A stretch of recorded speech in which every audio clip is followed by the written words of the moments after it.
পুকুরের পাড় থেকে খাবার দাবার নতুন একটা পদ্ধতি আপনাদের সাথে শেয়ার করতেছি।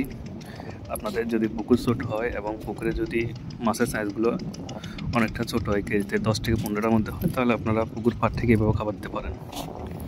প্রথম খাবারগুলো কিছুর মধ্যে ঢেলে নিয়ে এবং একটা ছোট একটা বস্তার সাইজে বা ছটের সাইজে আপনি এটা দূরে দিতে পারেন। এতে হয় কি, খাবারগুলো আপনার চারিদিকে ছড়িয়ে পড়ে এবং যে ছোটো মাছগুলো আছে সবগুলো মাছ একসাথে এসে খেতে পারে। আপনারা দেখতেছেন ভিডিওতে যে আমার দুইজনের স্টাফ বস্তা থেকে খাবার নিয়ে যে এগুলো সিটি মারতেছে।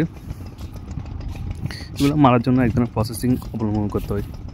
আপনি যে শটটা নেবেন সেটাকে মূলত 4 কোণা করতে হবে এবং সেখান থেকে ব্যাগ থেকে খাবারগুলো ঢেলে 2টা কোণা একসাথে করে ধরে মারতে হবে। আপনারা ভিডিওতে পুনরায় বারবার আপনারা দেখতেছেন আমার চেষ্টাগুলো কীভাবে খাবার দিচ্ছে।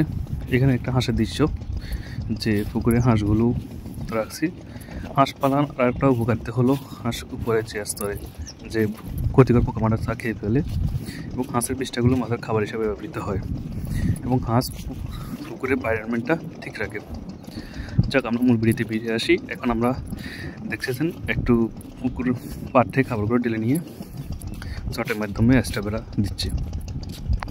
আপনার যাদের ছোটো পুকুর এবং যাদের নৌকা বা বোট খাবার দেওয়ার জন্য থাকে না, তারা এই পথে অ্যাপ্লাই করতে পারেন।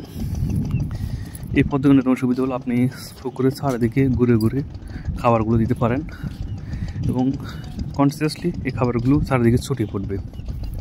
আমরা জানি পুকুরে আপনার বিভিন্ন মাছ বিভিন্ন স্তর থাকে এবং পুকুরের স্তরগুলো মূলত 4টা স্তর ভাগ করা যায়। যখন আপনি শুধু খাবার লাইনগুলোতে দিবেন তখন এখানে 2 ধরনের মাছের প্রভাব বেশি দেখা যায়। সেটা হলো আপনার সাদা মাছের রুই এবং মাল। অন্য মাছগুলো খাবারগুলো খুব খেতে পারে না, কিন্তু আপনি যদি এভাবে খাবারগুলো ছিটিয়ে দেন চারিদিক থেকে মাছের খাবারগুলো ধরবে এবং মাছের গ্রোথ অনেকটা ভালো হবে। এই পদ্ধতিতে আপনি মূলত ছোটো পুকুরে ব্যবহার করতে পারবেন। বড় পুকুর হলে আপনি নৌকা বা বোট জাতীয় ছাড়া আপনি দিতে পারবেন না। দেখেন আমার স্টাফগুলো কীভাবে খাবারগুলো দিয়ে, যে এটাতে 2টা ধরবে এবং দেখতে দেন খাবারগুলো ছড়িয়ে পড়ছে।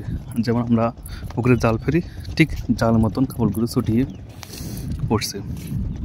এবার খাবার ধরুন তোমাকে পড়ে গেলে পানিগুলো আপনার প্লান্টে চলে যাবে। যথেষ্ট পরিমাণ খাবার পড়বে, খাবারগুলো মাছ যখন খাবে এবং প্রাকৃতিক খাবারগুলো জমে প্লান্টন ধরে যাবে।